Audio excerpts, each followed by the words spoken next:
এই পরিচ্ছন্নতাকে আমরা সচ্চরিত্র বলি,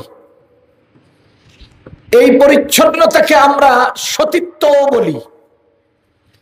নারীদের দিকে নেসবত করে সতীত্ব বলি, পুরুষদের দিকে নেসবত করে চরিত্র বলি।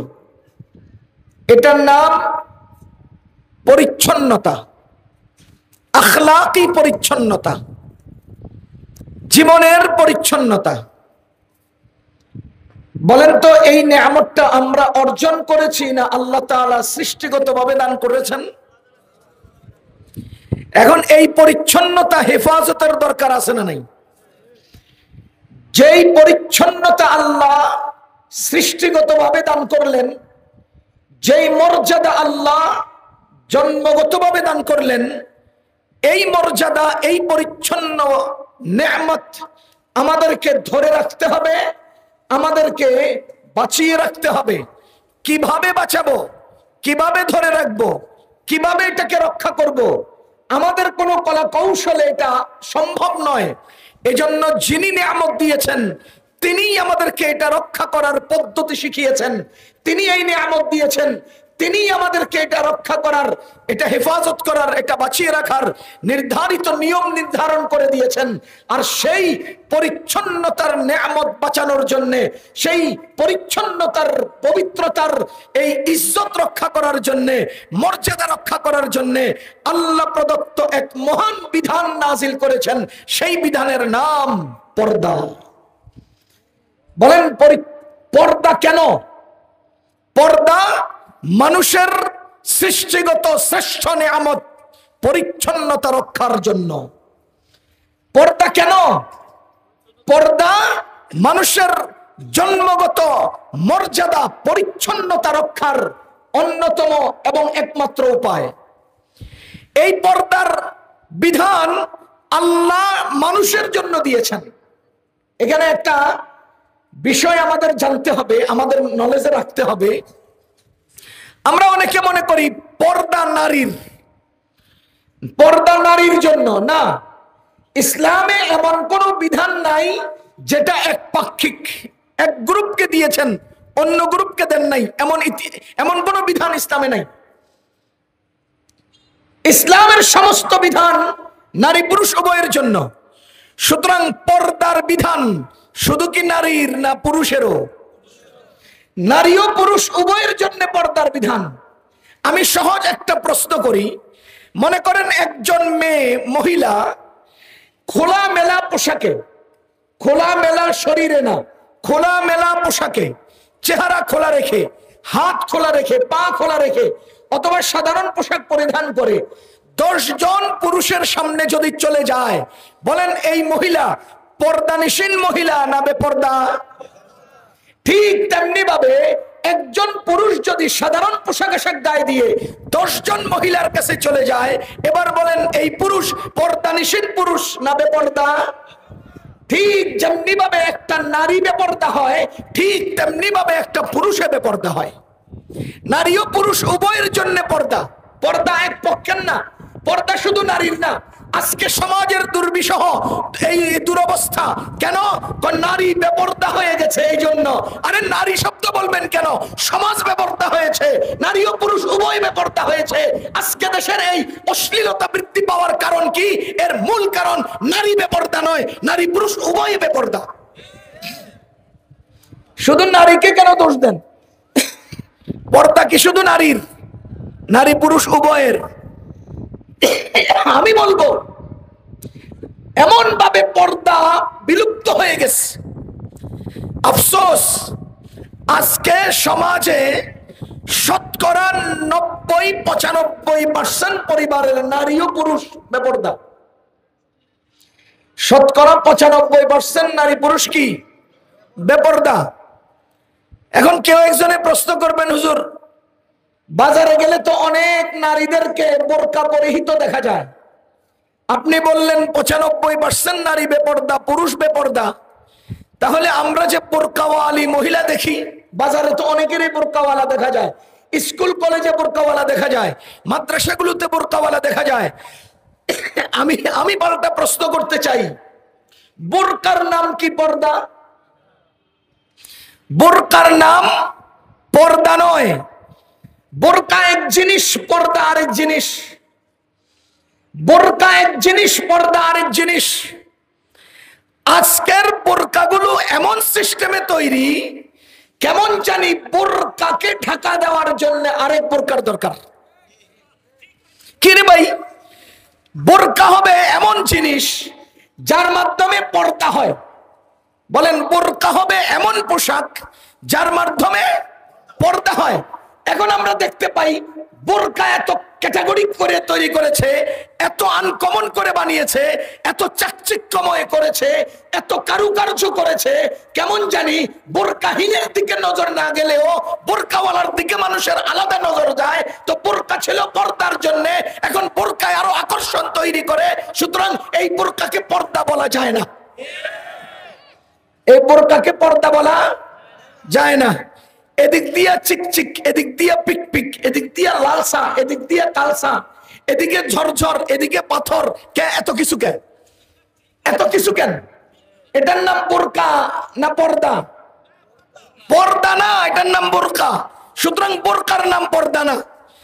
আমি মাঝে মধ্যে উদাহরণস্বরূপ বলি, আপনারা রাস্তায় প্রাইভেট কার দেখেন, প্রাইভেট কারগুলোর দিকে মানুষ সাধারণত নজর দেয় না। হাজার হাজার প্রাইভেট কার সামনে আসে আর যায়, কয় দিকে তাকাবো। কিন্তু শুক্রবার বৃহস্পতিবার আসলে আলাদা কিছু প্রাইভেট কার দেখা যায় যার পিঠের উপরে, মাথার উপরে, পিছনে, সামনে গোলাপ ফুল আর বিভিন্ন আকৃতির ফুল দিয়ে সাজানো। বলেন তো, ওই ফুল দিয়ে সাজানো প্রাইভেট কারটা কার? বিয়ার। কিসের? এই ফুল কেন লাগাইলা? ফুল লাগানো হলো এই জন্য, তিনি কেমন জানি ফুল থেকে আওয়াজ দিয়ে দিয়ে বলছেন, ও এলাকার জনগণ, প্রতিদিন তুমি শত শত গাড়ি দেখো, তাকাও বা না তাকাও, আমি কিন্তু আলাদা, আমার একটু তাকায় দেখো। আরে হাজার হাজার গাড়ি চোখে পড়ে, দেখো কি না দেখো, আমি কিন্তু আলাদা। আমি বিয়ের গাড়ি, আমি দুলার গাড়ি, আমি বরের গাড়ি, আমি কনের গাড়ি, আমাকে আলাদা ভাবে তাকাও। এরে আল্লাহর বান্দাগণ, ঠিক তেমনি ভাবে নারী তো রাস্তায় চলে চলে কতজন তোমরা চোখে পড়ো জানি না, কিন্তু আমি বোরকা গায়ে দিয়া এদিকে পাথর লাগিয়েছি, এদিকে চিকচিক লাগিয়েছি, এদিকে পিকপিক লাগিয়েছি। ও পুরুষ, অন্যদের দিকে তাকাও আর না তাকাও, আমি আলাদা, আমার একটু তাকায় দেখো। তা না হলে তুমি আজকের বাজারে বোরকায় কেন এত কারুকার্য? বোরকা কি পর্দার জন্যে না ফ্যাশনের জন্যে? আজকের বোরকা ফ্যাশন, পর্দা নয়। আপনি আমাকে প্রশ্ন করেছেন, মার্কেটে গেলে অনেক বোরকাওয়ালি মহিলা দেখা যায়, তাহলে বোরকাওয়ালা মহিলা দেখা যাওয়ার অর্থ বোরকা মানি পর্দা না? বোরকা মানি পর্দা না। আজকের বোরকা ফ্যাশন। এই বোরকাকে ঢাকনা দেওয়ার জন্য আরেক বোরকার দরকার। এ হলো 1 নাম্বার। 2 নাম্বার উত্তর, আমি মেনে নিলাম আপনি বলেছেন বর্তমান বাজারে বোরকাওয়ালা মহিলার অভাব নাই। স্কুল কলেজে ছাত্র ছাত্রীদের বোরকাওয়ালা মহিলার অভাব নাই, মেয়ের অভাব নাই, ছাত্রীর অভাব নাই। আমি বললাম শতকরা 95 জন বেপর্দা। আপনি একটু তদন্ত করেন, যেই মহিলাটা, যেই মেয়েটা, যেই নারীটা ঘর থেকে বের হওয়ার সময় বোরকা গায়ে দেয়, হাতের মধ্যে মোজা লাগায়, পায়েও মোজা লাগায়, চোখের মধ্যে চশমা লাগায়, চোখ বন্ধ করে নিজের পরিবারকে জিজ্ঞেস করেন, নিজের পাশের পরিবারকে জিজ্ঞেস করেন, নিজের আত্মীয় স্বজনের পরিবারকে জিজ্ঞেস করেন, আপনাদের ওই মেয়েরা যারা বোরকা গায়ে দেয়, যারা হাতে পায়ে মোজা লাগায়, যারা চোখে চশমা লাগায়, এরপরে মার্কেটে যায়, ওই মেয়েরাই ঘরের মধ্যে বৈশা ভাবি দেবরের সাথে ছক্কা গেলায়। ওই মেয়েরাই চাচাতো বোন, জ্যাঠাতো ভাইয়ের সাথে বসে বসে ছক্কা গেলায়। তাহলে এরা, আমি কি বললাম, বেপর্দা। এরা রাস্তায় বোরকাওয়ালা হলেও পরিবারে বেপর্দা। এরা রাস্তায় বোরকাওয়ালা হলেও পরিবারে বেপর্দা। সুতরাং আজকের শতকরা 95% মুসলমান বেপর্দা হয়ে গেছে, পর্দাহারা হয়ে গেছে। এজন্যই মুসলমান আল্লাহর রহমত থেকে বঞ্চিত হয়ে গেছে। 3টা জিনিস যখন মুসলমানের সমাজে, মুসলমানদের পরিবারে এসে যাবে, তখন আল্লাহর রহমত মুসলমানদের থেকে সরে যাবে। 1 নাম্বার, মুসলমান যখন হারাম খাওয়া শুরু করবে তখন আল্লাহর রহমত থেকে মুসলমান বঞ্চিত হবে। 2 নাম্বার, যখন মুসলমান নবীজির সুন্নাত ছেড়ে দেবে তখনই মুসলমান আল্লাহর রহমত থেকে বঞ্চিত হবে। 3 নাম্বার, মুসলমানের সমাজে নারী পুরুষের অবাধ চলাচল, বেহায়াই, নির্লজ্জতা যখন ব্যাপক হয়ে যাবে তখনই আল্লাহর রহমত থেকে মুসলমান বঞ্চিত হবে। চোখ বন্ধ করে সাক্ষী দেন, আজকে আমাদের খাবারের মধ্যে শতকরা 98% হারাম। বলে কিভাবে বললেন? হাদিসে আসছে না, সুদ খাবে, সরাসরি না খাইলে ঝোল হলেও খাবে। এই জমানাটা এখন চলতেছে, মানুষ সুদ খাবে, সরাসরি না খাইলে ঝোল হলেও খাবে। আজকে দেখেন সুন্নত, নবীজির সুন্নত থেকে আমরা কি পরিমাণ বঞ্চিত। শতকরা 80, 85, 90% মুসলমান সবচেয়ে স্থায়ী সুন্নত, দীর্ঘমেয়াদী সুন্নত, অনন্তকালীন সুন্নত এবং ফরজে আইন সুন্নত, এই জাতীয় সুন্নত যেটা দাড়ি নামক সুন্নতকে মানুষ ছেড়ে দিচ্ছে, কেটে ফেলছে। পুরুষরা দাড়ি থেকে বঞ্চিত, নারীরা পর্দা থেকে বঞ্চিত, খাবার হারাম হয়ে যাচ্ছে। আল্লাহর রহমত কোত্থেকে আসবে? এই জন্য মুসলমান পর্দা আল্লাহর পক্ষ থেকে নারী এবং পুরুষ উভয়ের পবিত্রতা রক্ষার অন্যতম উপায়। নারীদের পবিত্রতার নাম সতীত্ব, পুরুষের পবিত্রতার নাম চরিত্র। আমাদের চরিত্র রক্ষার মাধ্যম কি? পর্দা। বলেন না, আমাদের চরিত্র রক্ষার মাধ্যম, আমাদের সতীত্ব রক্ষার মাধ্যম পর্দা। আল্লাহ তাআলার এই বিধান আল্লাহ দিয়েছেন, মানুষ বানান নাই। এই বিধান আল্লাহ দিয়েছেন, মানুষ বানান নাই। আমি আপনাকে একটা উদাহরণ জিজ্ঞেস করি, বলেন মোবাইল যারা বানিয়েছে, মোবাইল ব্যবহারের নীতিমালা, নিয়ম কানুন তারা কি নির্ধারণ করে দেন নাই? এই মোবাইল 5 বছর চালাইতে পারবা, 5 বছরের গ্যারান্টি দিলাম। এই মোবাইল পানিতে পড়তে পারবে না, এই মোবাইল আছাড় খেতে পারবে না, এই মোবাইল কোনো কিছুর চাপ পড়তে পারবে না। এই তরিকায় মোবাইল চালাইলে মোবাইল 5 বছর ব্যবহার করতে পারবা। এই শর্তগুলো দিয়েছেন কে? যারা মোবাইলটা তৈরি করেছেন। এবার বলেন, আমাদেরকে চরিত্র দিলেন কে? আল্লাহ। আমাদেরকে সতীত্ব দিলেন কে? আল্লাহ। আমাদের এই পরিচ্ছন্নতা রক্ষার কলা কৌশল বর্ণনা দিবেন কে? আল্লাহ। আল্লাহই তো আমাদেরকে বলেছেন, ওয়াকারনা ফি বুয়ুতিকুন্না, নারীরা তোমরা ঘরে অবস্থান করো। ওয়াকুল্লিল মুমিনিনা ইয়াগুদ্দু মিন আবসারিহিম, পুরুষরা চক্ষুকে অবনত রাখো। কুল্লিল মুমিনাতি ইয়াগুদ্দুনা মিন আবসারিহিন্না, মহিলারা চক্ষুকে অবনত রাখো। সিস্টেম বলেছেন আল্লাহ, এর মাধ্যমে তোমার চরিত্র বাঁচবে, তোমার সতীত্ব বাঁচবে, তোমার পরিচ্ছন্নতা বাঁচবে। সুতরাং যিনি আমাদেরকে এই সম্পদ দিলেন, তিনি আমাদেরকে এটা রক্ষার কৌশল দিলেন। আমরা যদি হাজার হাজার সিস্টেম আবিষ্কার করি, সেই সিস্টেমে হবে না, সেই সিস্টেমে হবে না। আজকে বাংলাদেশে ইফটিজিং এর আইন করেছে, যদি কোনো পুরুষ নারীকে ইফটিজিং করে তাহলে তার চক্ষু খুলে ফেলা হবে, 6 মাসের 6 বছরের জেল দেওয়া হবে, তারপরে তোমাকে এই করা হবে, সেই করা হবে। বিভিন্ন শাস্তির আয়োজন করা হয়েছে, এলান করা হয়েছে। দুঃখজনক সত্য হলো, যেই এলানই তারা করুক, সিস্টেম যদি তৈরি না করে, এলান এবং শাস্তির ভয় কোনো মানুষকে নিবৃত করবে না, সেই অপরাধ থেকে বাঁচিয়ে রাখবে না। আপনাকে আমি জিজ্ঞেস করি, এখানে আগুন রেখে তার পাশে যদি মোম রাখা হয়, আর আগুন রে যদি বলা হয় আগুন, তুই যদি মোমরে গালাস, তোরে কিন্তু ব্রাশ ফায়ার করুন, আগুনে গালাবে না। যদি আগুন, মোমকে বলা হয় মোম, আগুনের ছোঁয়ায়, আগুনের তেজে তাপে তুই গলতে পারবি না, গললে কিন্তু ব্রাশ ফায়ার করুন, মোম গলবে না। এখন আপনি বলেন, যদি মাঝখানে ভীষণ ভাবে কোনো আড়াল করে হতো, অথবা আগুন এবং মোমের দূরত্বটা বজায় রাখা যেত, তাহলে আর কোন স্লোগান লাগতো না, ভয় দেখানোর দরকার হতো না, ব্রাশ ফায়ারের আয়োজনের দরকার হতো না। সিস্টেমের কবলে পড়েই তারা তাদের প্রত্যেকের অবস্থানকে রক্ষা করতে পারত। এখন আমরা মাঝে মধ্যে, আমি উদাহরণস্বরূপ বলি, মুয়াজ্জিন সাহেব মসজিদের দরজা খোলা রেখে, মুয়াজ্জিন সাহেব মসজিদের দরজা খোলা রেখে এরপরে রুমে শুয়ে বলে যে তাওয়াক্কালতু আলাল্লাহ, আল্লাহর উপর ভরসা করলাম, ঘুমিয়ে যাই। রাত্রেবেলা চোর আসছে, আপনারা ইনসাফের সাথে বলেন, মুয়াজ্জিন সাহেব তাওয়াক্কালতু আলাল্লাহ করেছে, তালা খোলা রেখে না তালা লাগিয়ে? এবার চোর বেটা চুরি করতে আসার সময় মুয়াজ্জিন একবার তাওয়াক্কালতু আলাল্লাহ বললে চোরে কি একবার বলে না 100 বার বলে? আরে না, চোরে কিন্তু শুধু তাওয়াক্কালতু আলাল্লাহ দিয়ে চলে না, চোরে কাঁচা মারে, হাফ প্যান্ট পরে, এরপরে শরীরের মধ্যে সরিষার তেল লাগায় যাতে করে কেউ ধরে আনলেও পিছলে খেয়ে চলে যায়। এরপরে ডাইনেও তাকায়, বামেও তাকায়, এরপরে সামনে তাকায়, পেছনে তাকায়, চারিদিক তাকাইয়া এরপরে আল্লাহ ও আল্লাহ, আল্লাহ ও আল্লাহ, এভাবে আল্লাহ আল্লাহ করে আর তাওয়াক্কুল করতে করতে মসজিদের মাইকটা নিয়ে তাওয়াক্কালতু আলাল্লাহ কইয়া দেয় দৌড়।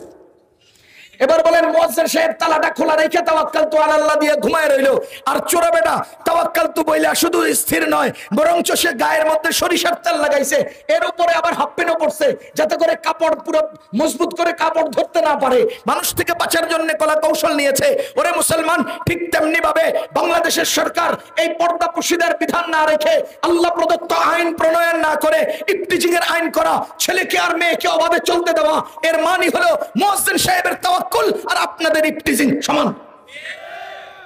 মুয়াজ্জিন সাহেবের তাওয়াক্কুল আর আপনাদের ইফতিজিং সমান। আমি আপনাদেরকে জিজ্ঞেস করতে চাই, অপরাধ সংগঠিত হওয়ার আগেই অপরাধের রাস্তা বন্ধ করা বুদ্ধিমানের কাজ, না অপরাধ সংগঠিত হওয়ার পরে অপরাধী শনাক্ত করে বিচার করা বুদ্ধিমানের কাজ? বুঝেন নাই? আরো সহজে বুঝাই। আপনার ঘরে আপনার একজন ছেলে বা মেয়ে আছে, এই মেয়েটাকে ভূতে পাবে, ভূতে পেয়েছে। এবার আপনি বলেন, ভূতে পাওয়ার আগে ভূতে কিভাবে না পায় সেই পথ অবলম্বন করা বুদ্ধিমানের কাজ, নাকি ভূতে পাওয়ার পরে জাফরাবাদ মাদ্রাসার হুজুরের কাছ থেকে তেল পরা আর কাইতন পরা নেওয়া বুদ্ধিমানের কাজ? বুঝাইতে পারি নাই? আরে ভূতে কিভাবে না পায় সেই পথ অবলম্বন করো, কিভাবে ভূতে না ধরে সেটা অবলম্বন করো। আজকে আমরা ভূতে পাওয়ার রাস্তা বন্ধ না কইরা ভূতে পাওয়ার পরে তেল পড়ার পানি পড়া তালাশ করি। ও বাংলাদেশের সরকার, আমাদের ইসলাম আমাদের চরিত্র রক্ষার নীতিমালা নির্ধারণ করেছে, ছেলেদের চরিত্র রক্ষার, মেয়েদের সতীত্ব রক্ষার নিয়মতান্ত্রিকতা দান করেছে। তোমরা সেই আল্লাহ প্রদত্ত বিধানকে উপেক্ষা করে ইফতিজিং এর আইন করেছো। এরপরে ঢাকা ইউনিভার্সিটির মেয়ের বস্ত্রহরণ হয়েছে, তার উপর হস্তক্ষেপ হয়েছে, এরপরে সিসি ক্যামেরা তালাশ করে অপরাধী শনাক্ত করে বিচারের আওতায় আনতে চাও। না না, অপরাধ সংগঠিত হওয়ার আগে অপরাধের রাস্তা বন্ধ করা, এটাই বুদ্ধিমানের কাজ। অপরাধ হয়ে যাওয়ার পরে সিসি ক্যামেরা খোঁজো, অপরাধ সংগঠিত হয়ে যাওয়ার পরে সিসি ক্যামেরা তালাশ করো, এটা বুদ্ধিমানের কাজ নয়। অপরাধ সংগঠিত হওয়ার রাস্তা বন্ধ করো।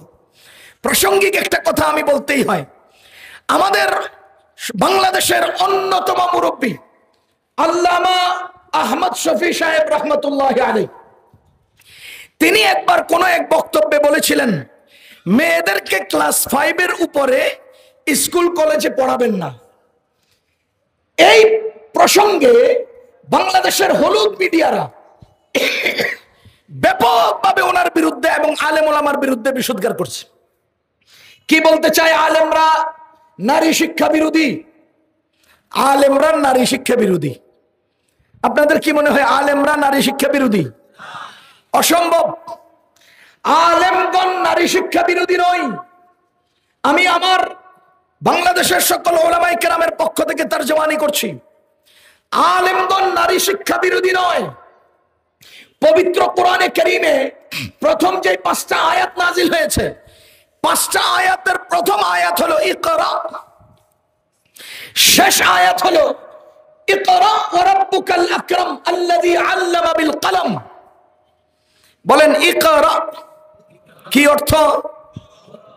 ইকরা ওয়া রাব্বুকাল আকরাম আল্লাযী আল্লামা বিল কলম, যিনি তোমাদেরকে কলমের দ্বারা ইলম দিয়েছেন, যিনি তোমাদেরকে কলমের দ্বারা ইলম দিয়েছেন, তার মানে কলমের কাজ লেখা।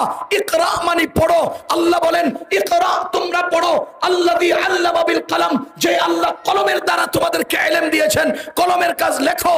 ইকরা পড়ো, ইকরা ওয়া রাব্বুকাল আকরাম আল্লাযী আল্লামা বিল কলম। কলমের কাজ যদি লেখা হয়, পড়া যদি হয়, কোরআনের প্রথম 5 আয়াতে লেখো, পড়ো, লেখো, পড়ো। কাকে বলেছেন? নারীকে, পুরুষকে, না সবাইকে? যে কোরআন নাজিল হওয়ার প্রথম 5 আয়াতে লেখো এবং পড়ো বলেছেন, সেই কোরআনের বাহক, সেই কোরআনের ধারক ওলামায়ে কেরাম লেখাপড়া বিরোধী হবেন? হতেই পারে না। ওলামায়ে কেরাম লেখাপড়া বিরোধী হতেই পারে না।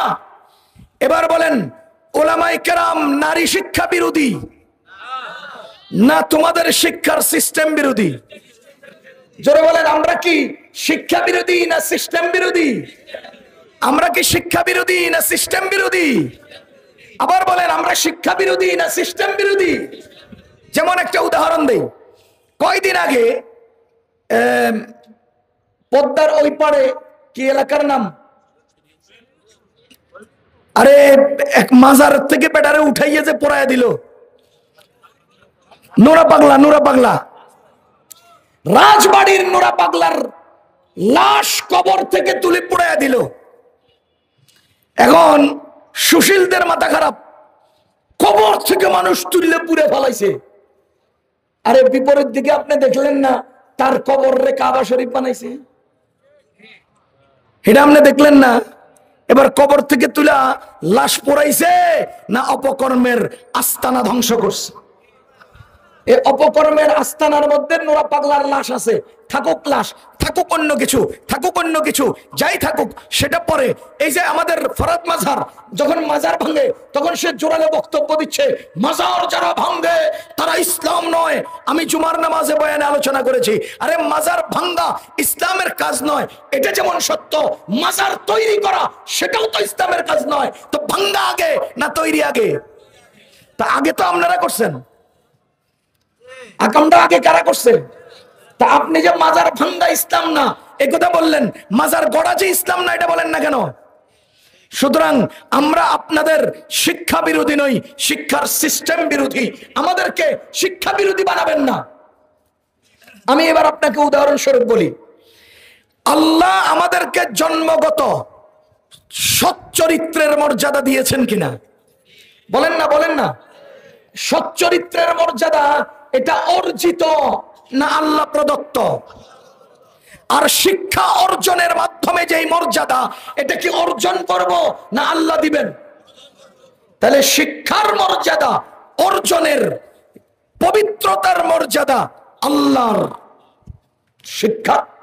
শিক্ষার মর্যাদা অর্জনের, আর আল্লাহ প্রদত্ত মর্যাদা হলো পবিত্রতার। এখন আপনারা বলেন তো, ছেলের মর্যাদা নিয়ে আজীবন বেঁচে থাকতে হবে কিনা? মেয়ের পবিত্রতার মর্যাদা নিয়ে আজীবন বেঁচে থাকতে হবে কিনা? হবে।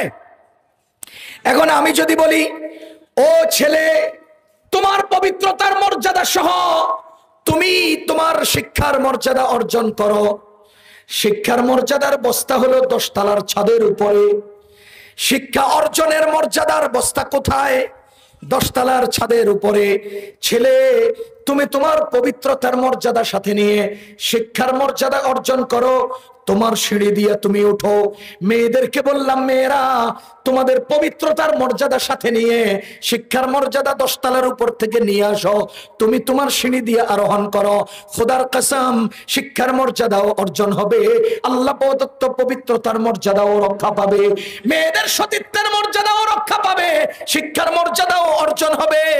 ও মুসলমান, যদি ছেলেকে আর মেয়েকে একই সিঁড়ি দিয়ে উঠতে বলা হয়, তুমিও যাও শিক্ষার মর্যাদা অর্জন করো। মেয়েকে বললাম একই সিঁড়িতে যাও, তুমিও শিক্ষার মর্যাদা অর্জন করো। খোদার কসম, 7ম সিঁড়িতে, 8ম সিঁড়িতে, 10ম সিঁড়িতে ওই মেয়েরা ছেলেরা পারস্পরিক ধাক্কা লাগবে, আল্লাহ প্রদত্ত পবিত্রতার মর্যাদা ধ্বংস হয়ে যাবে। আমি আল্লাহর কসম করে বলছি, যে পদ্ধতির কারণে আল্লাহ প্রদত্ত পবিত্রতার মর্যাদা ধ্বংস হয়, সেই পদ্ধতিকে আমরা উপেক্ষা করি। সেই শিক্ষার দরকার নাই, পবিত্রতা রক্ষার দরকার আছে। যেই সিস্টেমের কারণে, যেই পদ্ধতির কারণে আল্লাহ প্রদত্ত জন্মগত পবিত্রতা ধ্বংস হয়, সেই সিস্টেমকে আমরা লাথি মারি, সেই সিস্টেমকে আমরা উপেক্ষা করি। আমরা পরামর্শ দেই, তোমার মেয়েকে পড়ালেখা করানোর দরকার নাই, চরিত্র বাঁচাও। তোমার ছেলেকে লেখাপড়া করানোর দরকার নাই, চরিত্র বাঁচাও। চরিত্র ঠিক রাখার পরে শিক্ষার মর্যাদা অর্জন করে তুমি আকাশে উঠে যাও, আমাদের অসুবিধা নাই। কিন্তু তোমার পদ্ধতিগত সমস্যার কারণে চরিত্র ধ্বংস করে শিক্ষা অর্জনের কোনো পথ আমরা সাপোর্ট করতে পারি না। এবার বলেন আমরা শিক্ষা বিরোধী না সিস্টেম বিরোধী? আপনি সিস্টেম কেন একই সিঁড়িতে উঠালেন? আপনি আলাদা আলাদা সিঁড়ি উঠান, আলাদা আলাদা সিস্টেমে লেখাপড়া করান, ছেলেকে বড় ডাক্তার বানান, মেয়েকে বড় ডাক্তার বানান, আমাদের কোনো অসুবিধা নাই। কিন্তু আপনি ছেলেকে ইন্টার পর্যন্ত পৌঁছানোর আগে ছেলে হোঁচট খায়, মেয়ে ক্লাস 8 পর্যন্ত যাওয়ার আগে মেয়ে হোঁচট খায়। এই সিস্টেমে আমরা হোঁচট খাওয়াইয়া পবিত্রতা ধ্বংস করতে পারি না। এজন্য আল্লাহ প্রদত্ত সিস্টেম, আল্লাহ প্রদত্ত পদ্ধতির দ্বারাই মুসলমান ইজ্জত বাঁচে, পবিত্রতা বাঁচে, চরিত্র বাঁচে, সতীত্ব বাঁচে, সম্মান বাঁচে। আর ওই সম্মান বাঁচানোর কলা কৌশল আর পদ্ধতির নাম হলো পর্দা।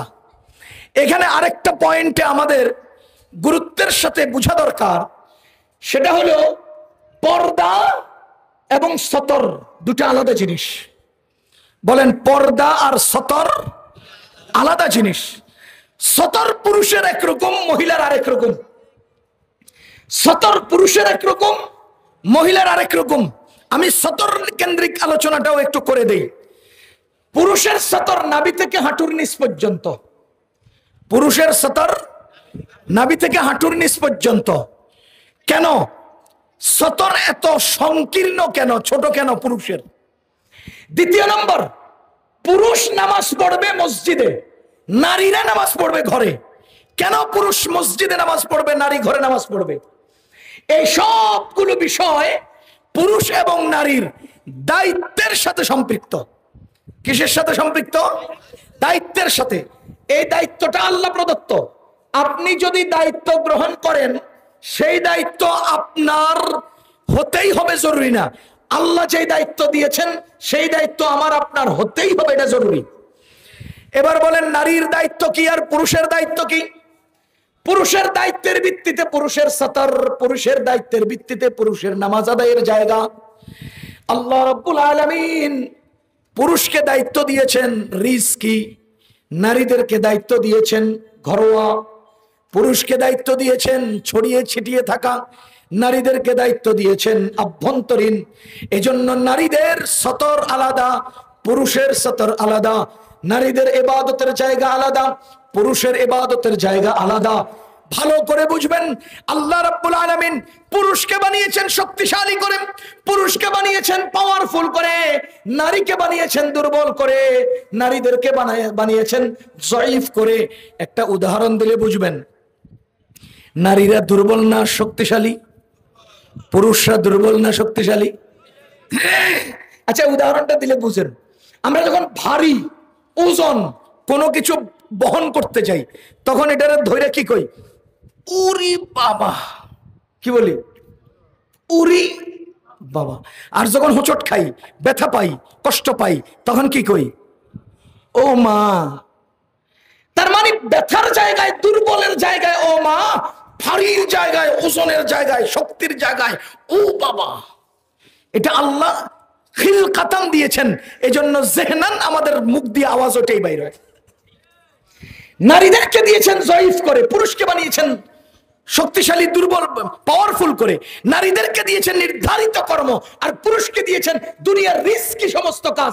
আকাশে উঠবা, পুরুষ তুমি আকাশে উঠতে হবে। আরে খনিজ দ্রব্য উঠাতে হবে, তোমাকে সমুদ্রের গহীনে নামতে হবে। আরে পুরুষ তোমাকে পাহাড়ে চড়তে হবে। আরে পুরুষ তোমাকে খেতে কাজ করতে হবে। আরে পুরুষ তোমাকে ময়দানে দাপিয়ে চলতে হবে। আরে পুরুষ তোমার কাজ অনেক, সাঁতরাতে হবে, পানিতে উঠতে হবে, বাতাসে তোমাকে চড়তে হবে, পাহাড়ে ভাসতে হবে, পানিতে।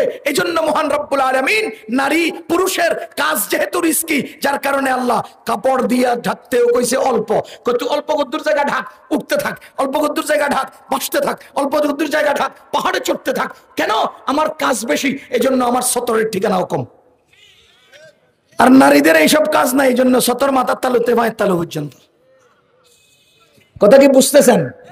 এবার আসেন, পুরুষদের যেহেতু দুনিয়ার সর্বত্র চষে বেড়াতে হবে, সেহেতু পুরুষ যেখানে নামাজের টাইম সেখানেই নামাজ। বলেন, পুরুষের যেখানে নামাজের টাইম সেখানেই নামাজ। আমি ফজর পড়ছি কোথায়, জোহর করবো কোথায়, আসর পড়বো কোথায়। আজকে আমার রাত্রের প্রোগ্রাম টাঙ্গাইল, এখন আমি আসছি চাঁদপুর, আমার সকালে আসতে হবে চাঁদপুর।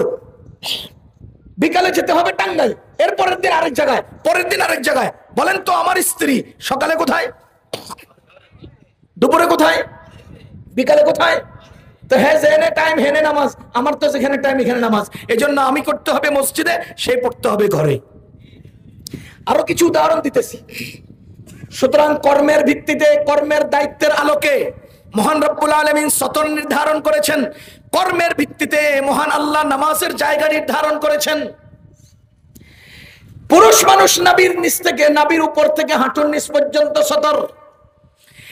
পোশাক আশাক নিয়ে আজকে আমার ওয়াজ না, এই জন্য আমি এই প্রসঙ্গে বিস্তারিত আর বলছি না। নারীর সতর কতটুকুন? পুরুষের সতর নাভি থেকে হাঁটুর নিচ পর্যন্ত। বলেন না, পুরুষের সতর নাভি থেকে হাঁটুর নিচ পর্যন্ত। হাদিসে আসছে লাআনাল্লাহুন নাযিরা ওয়াল মানজুরা ইলাইহি, যে ব্যক্তি সতর দেখে, যেই ব্যক্তি সতর দেখায়, উভয়ের উপরে আল্লাহর লানত। আরেক হাদিসে আসছে মাল্লাম ইয়াসতুর আওরাতাহু ফাআলাইহি লানাতুল্লাহি ওয়াল মালাইকাতি ওয়ান নাসি আজমাইন, যারা সতর ঢেকে রাখে না তাদের উপরে আল্লাহর ফেরেশতাগণের, সকল মানুষের পক্ষ থেকে লানত। আজকের যুবকেরা প্যান্ট পরে একেবারে নাভির 4 আঙ্গুল নিচে, শার্ট পরে 20 বছরের পোলাডায় 12 বছরের পোলাপাইনের গেঞ্জি গায়ে দেয়, 30 বছরের বাচ্চা 15 বছরের পোলাপাইনের গেঞ্জি গায়ে দেয়, টাইট টাইট ফিট ফিট ভাব সাপ লইয়া লইয়া বুক ফুলে ফুলে হাঁটে। হুমা হাঁটতে হাঁটতে গিয়ে দেখে নাভির নিচে গেছে প্যান্ট, নাভির উপরে রয়ে গেছে শার্ট, মাঝখান দিয়ে সতর খুলে গেছে। আবার আপনাদের এখান থেকে যখন ঢাকায় যান, লোকাল বাসে উঠেন, তো ডান্ডা ধরে যখন খারান, তো নাভির নিচে প্যান্ট কই, শার্ট কই, গেঞ্জি কই, প্যান্ট কই। লানাল্লাহুন নাযিরা ওয়াল মানজুরা ইলাইহি, যে ব্যক্তি সতর দেখে এবং দেখায়, যে ব্যক্তি সতর খুলে রাখে, উভয়ের উপর আল্লাহ তাআলা লানত। এবার বলেন তো নারীদের সতর কতটুকুন? আমি আজকে সতরের পরিধিটা বর্ণনা দিচ্ছি। নারীদের সতর 3 স্তরে। বলেন নারীদের সতরের স্তর কয়টা? নারীদের সতরের জায়গা ভেদে স্তর কয়টা? 3টা। ভালো করে বুঝেন। 1 নাম্বার নামাজের সতর, 2 নাম্বার পরিচিত জনের সামনের সতর, 3 নাম্বার অপরিচিত জনের সামনের সতর। আবার সহজ করি, 1 নাম্বার নামাজের সতর, 2 নাম্বার মাহরামের সতর, 3 নাম্বার গায়রে মাহরামের সামনের সতর। সতরের অঞ্চল ভেদে, জায়গা ভেদে মহিলাদের সতরের স্তর কয়টা? 3টা। নামাজের সতর, ভালো করে বুঝেন, নামাজের সতর কবজি পর্যন্ত, টাকনু পর্যন্ত, চেহারা, এই 3 অংশ ছাড়া পুরা শরীর সতর। আমি আবার বলছি, নারীদের নামাজের সতর কতটুকুন? 2 হাতের কবজি এবং 2 পায়ের টাকনু আর চেহারা ব্যতীত পুরা শরীর নারীদের নামাজের সতর। সবাই বলেন নারীদের, বলেন বলেন নারীদের নামাজের সতর। বলেন নারীদের নামাজের সতর। নামাজের আবার সতর কি? নামাজের সতর হলো নামাজের একটা অন্যতম ফরজ, নামাজের বাহিরে 7 ফরজ, শরীর পাক, কাপড় পাক, নামাজের জায়গা পাক। 4 নম্বরে কি বলছেন? বলেন 4 নম্বরে কি বলছেন? সতর ঢাকা। তো নারী হোক সতর ঢাকা নামাজের ফরজ, পুরুষ হোক সতর ঢাকা নামাজের ফরজ। নারীদের সতর কতটুকুন? নারীদের সতর কতটুকুন? চেহারা নারীদের নামাজের সতর নয়, 2 হাতের কবজি নারীদের নামাজের সতর নয়, 2 পায়ের টাকনু নারীদের নামাজের সতর নয়। তার মানে একজন মহিলা নামাজ আদায়ের আগে 2 হাতের কবজি পর্যন্ত ঢাকতে হবে, চেহারা ছাড়া বাকি মাথা ঢাকতে হবে, পায়ের টাকনু ছাড়া বাকি শরীর ঢাকতে হবে।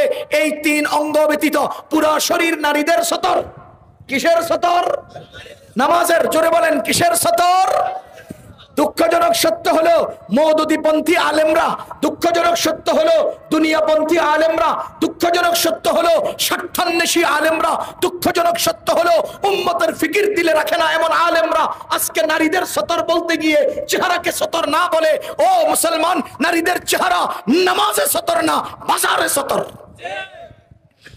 আমি এবার আপনাকে 2য় নম্বর সতরের অংশ বলি। মহিলাদের 2য় নম্বর সতরের স্তর, সেটা হলো মাহরামদের সামনের সতর। আমি আপনাকে জিজ্ঞেস করতে চাই, একটা বড় ঐতিহাসিক মাদ্রাসার মাঠে প্রশ্ন আমার, আপনার একজন মেয়ে যদি বাবার সামনে চুল আশ্রায়, কবিরা গুনাহ হবে? বলেন একজন মেয়ে যদি বাবার সামনে চুল আশ্রায় কবিরা গুনাহ হবে? একজন বোন যদি তার ভাইয়ের সামনে মাথার চুল আশ্রায় কবিরা গুনাহ হবে? একজন ভাই বোন যদি ভাইয়ের সামনে এই পর্যন্ত হাতা উঠাইয়া কাপড় চোপড় ধৌত করে, এটা কি সতর খোলার অপরাধ হবে? একজন বোন যদি তার ভাইয়ের সামনে হাঁটু পর্যন্ত কাপড় উঠাইয়া কাপড় চোপড় ধৌত করে, হান্ডি পাতিল মাঝ করে, ঘরের মধ্যে কাজকর্ম করে, এটা কি কবিরা গুনাহ হবে? এটা কি সতরের অংশ? বুঝে গেল শরীয়ত এখানে আমাদের জন্য শিথিলতা রেখেছে। মাহরাম লোকের সামনে, মাহরাম মানি এমন সব পুরুষ যে পুরুষের সাথে মহিলার অনন্তকালীন বৈবাহিক বন্ধন হারাম। আপন ভাই বোন, আপন বাবা মেয়ে, আপন মামা ভাগ্নি, আপন চাচা ভাতিজি, আপন ফুফু মাম ভাতিজা, আপন খালা ভাগনা, এইভাবে যে সমস্ত নারী এবং পুরুষ আছে এদের সামনে মহিলাদের মাথা সতর নয়, হাতের বগল পর্যন্ত সতর নয়, থুতনির নিচ থেকে হাঁটুর নিচ পর্যন্ত সতর। সুতরাং কোন মা তার ছেলের সামনে বুক খুলতে পারবে না, পেট খুলতে পারবে না। কোন বোন তার ভাইয়ের সামনে পিঠ খুলতে পারবে না, পেট খুলতে পারবে না। এটা গুনাহ, এটা গুনাহ, এটা গুনাহ। আজকের ভাইয়েরা বোনেরা ভাইয়ের সামনে বাচ্চাকে দুধ খাওয়ায়, আজকে মায়েরা সন্তানের সামনে পেট খুলে চলাচল করে। খোদার কসম করে বলছি, থুতনির নিচ থেকে হাঁটুর নিচ পর্যন্ত মাহরাম লোকদের সামনে মহিলাদের সতর। কিন্তু গায়রে মাহরামের সামনে 3 নম্বর সতরের 3য় স্তর গায়রে মাহরাম। গায়রে মাহরাম কারা? যাদের সাথে বৈবাহিক বন্ধন জায়েজ। বলেন গায়রে মাহরাম কারা? যাদের সাথে বৈবাহিক বন্ধন জায়েজ। সারা দুনিয়ার সমস্ত মহিলা 14 জন ছাড়া বাকি সমস্ত মহিলা গায়রে মাহরাম। 14 জন ছাড়া বাকি সমস্ত পুরুষ গায়রে মাহরাম। ওই যে চাচাতো ভাই গায়রে মাহরাম, ওই যে মামাতো ভাই গায়রে মাহরাম, ওই যে দেবর গায়রে মাহরাম, ওই যে শালা কি বলেন, ওই যে ফুফাতো ভাই গায়রে মাহরাম, ওই বয়ফ্রেন্ড গায়রে মাহরাম, মোবাইল তো ভাই গায়রে মাহরাম, স্কুল তো ভাই গায়রে মাহরাম, বাসের পাশের সিট তো ভাই গায়রে মাহরাম। আজকে তো বাসের পাশের সিটে বসা 3 কিলোমিটার সফর করলেই বয়ফ্রেন্ড হয়ে যায়, গার্লফ্রেন্ড হয়ে। মা, এটা কি কথা? কোন কুত্তায়ও তো এটা করে না। আরে কোন কুত্তায়ও তো করে না। তুই মানুষ এমনি কেমন করস? কার লগে কি করস? আচ্ছা বলেন তো গায়রে মাহরামের সতর কতটুকু? সবাই আমার সাথে বলেন, মাথার তালু, মাথার তুলি, পায়ের তালু, মাথার তুলি, পায়ের তালু, এই পুরো শরীরের পূর্ণ অংশ গায়রে মাহরামের সামনে সতর। শরীরের পূর্ণ অংশ গায়রে মাহরামের সামনে সতর। এবার আপনারা বলেন চেহারা সতর গায়রে মাহরামের সামনে। চেহারা সতর না নামাজে। বলেন চেহারা সতর না নামাজে, চেহারা সতর না, হাতের কবজি সতর না, পায়ের টাকনু সতর না, পায়ের টাকনু সতর। বাজারে বলেন বাজারে চেহারা সতর, বাজারে চেহারা সতর না, নামাজে কয় না রে ভাই চেহারা সতর না, চেহারা সতর, হাতের কবজি সতর না, হাতের কবজি সতর, পায়ের টাকনু সতর না, পায়ের টাকনু সতর। যারা বলে চেহারা সতর না, যারা বলে হাতের কবজি সতর না, যারা বলে পায়ের টাকনু সতর না, তারা এই জায়গাতে ভুল ব্যাখ্যা করে। আরে বেয়াকুফ, নামাজের সতর নাকে বাজারের সতর না বানাইলা কেন? নামাজের সতর না আর বাজারের সতর না এক হতে পারে না। এই স্বার্থান্বেষী মহল তারা কি করে? নিজে মেয়েদেরকে, মহিলাদেরকে বাজারে চেহারা খুলে রেখে যেতে বলে। আল্লাহ বলেন ওয়ালা ইউবদিনা যিনাতাহুন্না, তোমরা তোমাদের সৌন্দর্যকে অন্যের সামনে বিকশিত করে দিও না। তোমরা তোমাদের চেহারার, তোমরা তোমাদের সৌন্দর্যকে অন্যের সামনে বিকশিত করে দিও না। এবার আসেন সৌন্দর্য বলে জিনাতাহুন্নার দ্বারা কি উদ্দেশ্য? জিনাতাহুন্নার দ্বারা যদি জিনত গ্রহণের উপকরণ উদ্দেশ্য হয়, আর যদি বলে জিনত ব্যবহারের জায়গা এটা উদ্দেশ্য হয়, তাহলে অর্থ নিতে হবে ওয়ালা ইউবদিনা যিনাতাহুন্না, যিনত বর্ধনের সামগ্রী তোমরা বিকশিত কইরো না। তো বাংলাদেশ নয়, পৃথিবীর কোথাও আর স্বর্ণের দোকান থাকতে পারতো না, কারণ স্বর্ণের মাধ্যমে যিনত হয়। আরে কোন প্রকারের লিপস্টিক, আলকাসনোর এ সমস্তগুলোর দোকান থাকতে পারতো না, কারণ ওয়ালা ইউবদিনা যিনাতাহুন্নার দ্বারা যিনত গ্রহণের উপকরণ উদ্দেশ্য হলে দোকানপাট সব পর্দা দিয়ে ভরে লাইতে হতো। এবার আপনারা বলেন ওয়ালা ইউবদিনা যিনাতাহুন্নার দ্বারা উদ্দেশ্য জিনত গ্রহণের উপকরণ না জিনত ব্যবহারের জায়গা? বলেন ব্যবহারের। এবার আপনাদেরকে আমি জিজ্ঞেস করতে চাই, মানুষের শরীরের সবচেয়ে সৌন্দর্য জায়গা কোনটা? সবচেয়ে সৌন্দর্য জায়গা কোনটা? চেহারা।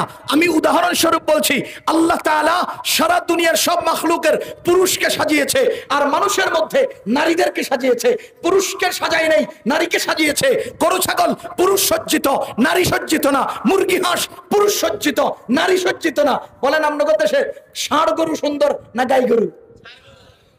মুরগি সুন্দর না মোরগ? ও, আর মানুষের মধ্যে বেটা সুন্দর না বেটি? এটা আল্লাহ বানাইছে এইভাবে। কি আল্লাহ বানাইছেন এইভাবে? সুতরাং মহিলাদেরকে আল্লাহ সৌন্দর্য করে বানিয়েছেন। এখন আমার প্রশ্ন, সৌন্দর্যের মূল জায়গা কোনটা? চেহারার মধ্যে তিনটা জায়গা আছে। এই তিন জিনিস হলো চেহারার সৌন্দর্য। 1 নাম্বার চোখ, 2 নাম্বার নাক, 3 নাম্বার ঠোঁট। এই তিনটার মধ্যেই তো লিপস্টিক, আইব্রো, কি জানি লাগায়। কোন জায়গায় লাগায়? এই তিনটার মধ্যে। এখানে বুট দেয়, এখানে লাল দেয়, এখানে কালসা দেয়, এখানে লালসা দেয়, এখানে আবার মিক্সিস মারে, কত কিছু মারে। এই সব সৌন্দর্য গাল। এবার আপনি বললেন না, গাল সতর না। আল্লাহ বলেন ওয়ালা ইউবদিনা যিনাতাহুন্না, গাল মানুষের সামনে উপস্থাপন কইরো না। আর আমনে কোন বেটা আরেকজনের বেডির গাল দেখবার লেগে কোন না, এটা সতর না? কিরে মিয়া, এবার বলেন আপনাদের দেশে আংটি কোথায় পরিধান করে? বলেন না। মেহেদি কোথায় লাগায়? আর আপনি বললেন হাতের কবজি সতর না। যেখানে মেহেদি লাগায় সেটা সতর না, যেখানে আংটি লাগায় সেটা সতর না, যেখানে সজ্জিত করা হয় সেটা সতর না, পায়ের মধ্যে নুপুর লাগায়, পা যদি সতর না, তো ওয়ালা ইউবদিনা যিনাতাহুন্নার উদ্দেশ্যটা কি? ওয়ালা ইউবদিনা যিনাতাহুন্না কি বুঝায়? আচ্ছা আপনারা বলেন তো, মহিলাদের বগলের নিচে সতর কিনা? কয় না। আজ পর্যন্ত কোন পাত্র বিবাহ করার জন্য গিয়া মহিলাকে বলেছেন কিনা, দেখি আপনার বগলটা উঠান তো, আমি আপনাকে একটু পছন্দ করিতে চাই? বগল উঠাইতে বলেন না ঘুমটা উঠাইতে বলেন? তো ঘুমটা উঠাইয়া সেটা দেখেন, ওটা সতর হয় না। জীবনেও কোনোদিন উঠাইলেন না, এটা কেন সতর হয়? বুঝেন নাই? যেটা দেখা ছাড়া নারী পছন্দ হয় সেটা সতর হয়, আর যেটা দেখা নারী পছন্দ করি এটা সতর হয় না। কি বুঝাতে চাইলেন? সুতরাং মুসলমান, আমার আল্লাহ বলেছেন সতর হলো নারীর চেহারা, 2 হাতের কবজি, 2 পায়ের টাকনু। এটা কোন জায়গার সতর? সতর না কোন জায়গার? নামাজের সতর না, কিন্তু বাজারের সতর। আল্লাহ রাব্বুল আলামিন নারীদেরকে পর্দায় থাকতে বলেছেন। মূল উদ্দেশ্য হলো নারীদের কাজ 3টা। নারীদের কাজ হলো 3টা। এই 3 কাজ পৃথিবীর কোনো পুরুষ করতে পারে না, পারবে না। নারীদের কাজ কয়টা? পৃথিবীর কোনো পুরুষ এটা করতে পারে না, পারবে না। 1 নাম্বার কাজ হলো পেটে বাচ্চা ধারণ করা, 2 নাম্বার কাজ হলো বাচ্চাকে প্রসব করা, 3 নাম্বার কাজ হলো বাচ্চাকে দুধ পান করা, লালন পালন করা। দুনিয়ার কোন পুরুষ তার পেটে বাচ্চা নিতে পারবে না। যাদের পেটে বাচ্চা হবে না তারা প্রসব করতে পারবে না। দুনিয়ার কোন পুরুষ বাচ্চাকে লালন পালন করতে পারবে না, কারণ বাচ্চার সবচাইতে সেরা খাবার হলো মায়ের বুকের দুধ। পুরুষের বুক নাই, পুরুষের দুধ নাই, খাওয়াইবোটা কি? এই জন্য লালনও মায়ের, এই জন্য প্রসব মায়ের, এই জন্য বাচ্চার পেটে ধারণও মায়ের। এবার বলেন, পেটে বাচ্চা আসলে মহিলাদের নামাজ মাফ? মহিলারা বাচ্চা প্রসবের পর, বাচ্চা কি বলে, বাচ্চা পেটে আসার পর বাচ্চা প্রসব পর্যন্ত নামাজ মাফ নাই। মহিলারা পেটে বাচ্চা না আসার সময় মহিলাদের প্রতি মাসে নির্ধারিত একটা টাইমে নামাজ মাফ আছে। বাচ্চা পেটে আসে নাই, প্রতি মাসের নামাজ কি? বাচ্চা পেটে আসার পরে বাচ্চা ওয়াজে হামাল হওয়া পর্যন্ত, বাচ্চা প্রসব হওয়া পর্যন্ত নামাজ মাফ। এবার আপনারা বলেন, আল্লাহ তাআলা নির্দেশ দিয়েছেন ওয়াকারনা ফি বুয়ুতিকুন্না, ও মহিলারা ঘরে থাকো। বলেন তো, পেটে বাচ্চা আসলে মহিলাদের জীবনযাপন স্বাভাবিক না অস্বাভাবিক? বাহিরে নিরাপদ না ঘরে? আল্লাহ বলেন ঘরে থাকো, কারণ তোমার জীবনের একটা অন্যতম অংশ। তুমি বাহিরে নিরাপদ নও, ঘরে নিরাপদ। এবারে বলেন, বাচ্চা যখন প্রসব হয় তখন ওই মহিলা বাজারে, রাস্তাঘাটে, স্কুল কলেজে অথবা দোকানে পটে অথবা গাড়িতে বাচ্চা প্রসব করা নিরাপদ না ঘোড়া পন্তরে একেবারে নিবৃত রুমে? এজন্য আল্লাহ বলেন ওয়াকারনা ফি বুয়ুতিকুন্না, নারী তোমার দ্বিতীয় নম্বর কাজ তোমার ঘরে নিরাপদ। এর 3 নম্বর, যখন বাচ্চাকে দুধ পান করায় তার বুকের কাপড় উঠাইয়া বাচ্চার মুখে দুধ দিবে। বলেন রাস্তাঘাটে, দোকানে, অফিসে নিরাপদ না ঘরে? আল্লাহ বলেন ওয়াকারনা ফি বুয়ুতিকুন্না, নারী তোমার 3 নম্বর কাজেও তোমার ঘর নিরাপদ। সুতরাং আমার আল্লাহ নারীদেরকে ঘরে থাকতে বলেছেন, কারণ তাদের কর্ম যেখানে, তাদের অবস্থান, বাসস্থান, বসবাস সেখানে। এজন্য আল্লাহ তাআলা তাদেরকে নিরাপদ থাকার জন্য, নিবৃত থাকার জন্য, পরপুরুষের চোখের শুল হওয়ার থেকে বাঁচার জন্য এবং হিংস্র জানোয়ারদের আক্রমণ থেকে রক্ষার জন্য নিরাপদ আশ্রয়ের ঠিকানা ঘরে থাকতে বলেছেন, পর্দায় থাকতে বলেছেন। মুসলমান, আমি একটা উদাহরণ দিয়ে শেষ করছি। নারীদের মাধ্যমেই তো দুনিয়ায় সন্তানের জন্ম হয়। কি বলেন? আপনাদের একজন একটা মেশিন কিনছে, মেশিন, এই মেশিনের মধ্যে প্লাস্টিকের বল হয়। কি কিনেছে? মেশিন। মেশিনটা লোহার। এই মেশিন দিয়া বানায় কি? প্লাস্টিকের বল। বলটা বাজারে বিক্রি হয় 2 টাকা করে। খেয়াল করেন, বলটা বাজারে বিক্রি হয় কত করে? 2 টাকা করে। এখন প্লাস্টিকের বল হয় লোহার দ্বারা তৈরি মেশিন। এই মেশিনটা থেকে বল বের হয়। যেই লোকটা এই মেশিনের মালিক, উনি উমরায় যাবে 15 দিনের জন্য, উনি হজে যাবে 40 দিনের জন্য। আপনারা বলেন, যাওয়ার সময় এই মেশিন রাস্তায় রেখে খোলামেলা চলে যাবে না ঘরে রাখবে? ঘরে রাখার পরে ঢাকনা দিয়া ঢাইকা রাখবে না খোলা রাখবে? এরপরে দরজায় তালা লাগাবে না তালা খোলা রাখবে? বলেন তো, এই মেশিন থেকে কি বাইর হয়? বল। কিসের বল? প্লাস্টিকের। কয় টাকা দাম? 2 টাকা। এবার আপনাকে আমি জিজ্ঞেস করতে চাই, যদি উনি রাস্তায় রেখে যেতেন সমস্যা কি ছিল? যদি উনি ঘরের ভিতরে রেখে যেতেন খোলামেলা, সমস্যা কি ছিল? যদি তিনি তালা খোলা রেখে যেতেন সমস্যা কি ছিল? সমস্যা ছিল 40 দিন পর্যন্ত এটা ব্যবহার না হলে এটার নাট বল্টুগুলো টাইট হয়ে যাবে। 40 দিন ব্যবহার না হলে বাহিরের বালু ঢুইকা এটার সব ফার্টস গুলোকে টাইট করে ফেলবে। 40 দিন ব্যবহার না হলে এখানে মাকড়সারা পায়খানা করবে, মাকড়সারা বাসা করবে, এখানে স্ক্রু এগুলো সব ঢিলা হয়ে যাবে, অন্যান্য সমস্যা তৈরি হবে। ওরে মুসলমান, এই মেশিনটা থেকে বের হয় মাত্র 2 টাকা দামের প্লাস্টিকের বল। এই মেশিনটাকে আপনি 40 দিনের আড়ালে গেলে, 2 দিনের আড়ালে গেলে ঠেইকা রাখা যান, তালা লাগাইয়া দিয়া যান। কারণ হলো এটার মধ্যে বিভিন্ন ধরনের মাকড়সায় পায়খানা করে, যার কারণে এটা নষ্ট হয়। খোদার কসম, যেই মেশিনের দ্বারা জুনায়েদ বাগদাদি তৈরি হয়, যেই মেশিনের দ্বারা আল্লামা আব্দুল কাদের জিলানী তৈরি হয়, যেই মেশিনের দ্বারা দুনিয়ার বড় বড় মহান ব্যক্তিরা তৈরি হয়, সেই মেশিনটাকে আপনি যখন রাস্তায় ছেড়ে দেন, তখনই তো আলমগীর আর জাহাঙ্গীররা পায়খানা করে দেয়। তখনই তো আলমগীর জাহাঙ্গীররা আপনাকে মেশিনের নাট বল্টু স্ক্রু টাইট করে দেয়, ঢিলা করে দেয়। আমার আল্লাহ বলেন, কোন জাহাঙ্গীর আলমগীরের দ্বারা যেন কোন মেশিন নষ্ট না হয়, কোন মাকড়সায় যেন হাগু করতে না পারে, কোন তেলা পোকায় যেন পেশাব করতে না পারে, কোন বালু যেন তাদের উপর পড়তে না পারে।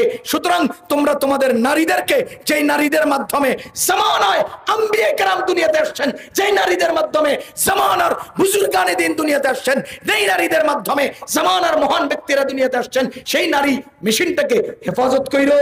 তা না হলে উল্টা পাল্টা অনেক কিছু পড়ে এটা নষ্ট হয়ে যাবে। এজন্য মুসলমান, আমাদের নারীদেরকে পর্দায় রাখতে হবে, আমরাও পর্দায় থাকতে হবে। পর্দা, বলেন পর্দা, পবিত্রতা রক্ষার বলেন একমাত্র উপায়। পর্দা পবিত্রতা রক্ষার একমাত্র উপায়।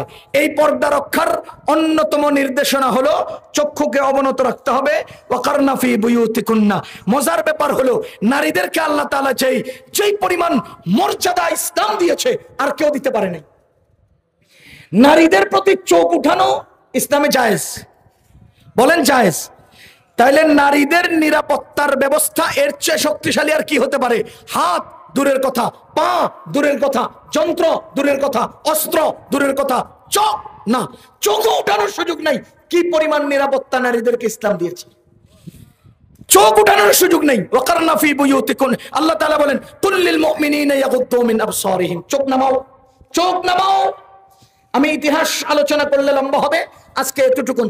আমরা ইনশাআল্লাহ নিজেরা পর্দায় থাকবো, আমাদের মেয়েদেরকে, বিবিকে, বাচ্চাদেরকে পর্দায় রাখবো ইনশাআল্লাহ। সবাই বলেন ইনশাআল্লাহ।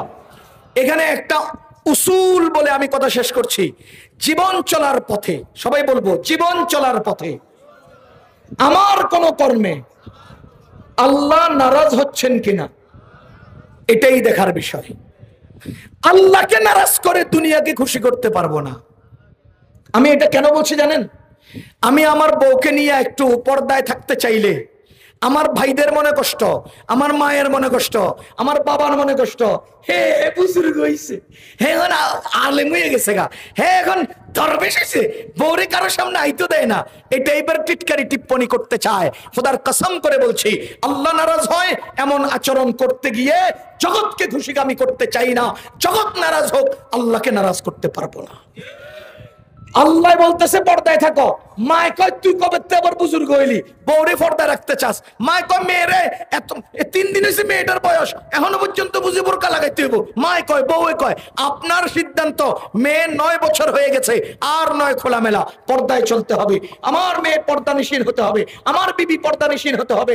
জগৎ আমাকে লাদেন বলুক, জগৎ আমাকে আল কায়দা বলুক, জগৎ আমাকে আল বদর বলুক, জগৎ আমাকে যা মন চায় তা বলুক, জগৎ আমাকে মা বিরোধী বলুক, পরিবার বিরোধী বলুক, সমাজ বিরোধী বলুক, আল্লাহকে নারাজ করে জগৎকে আমি খুশি করতে পারি না।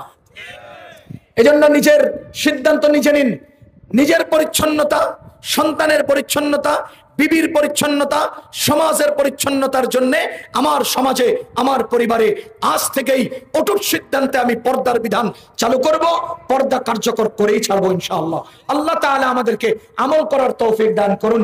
আল্লাহ আমাদেরকে পর্দাপোশীদের মাধ্যমে নিজের জীবনের পরিচ্ছন্নতা রক্ষার তৌফিক দান করুন। সুবহানাল্লাহি ওয়া বিহামদিহি, সুবহানাকাল্লাহুম্মা ওয়া বিহামদিকা, আশহাদু আল্লা ইলাহা ইল্লা আনতা, আস্তাগফিরুকা ওয়া আতুবু ইলাইক। ওয়াসসালামু আলাইকুম ওয়া রাহমাতুল্লাহ।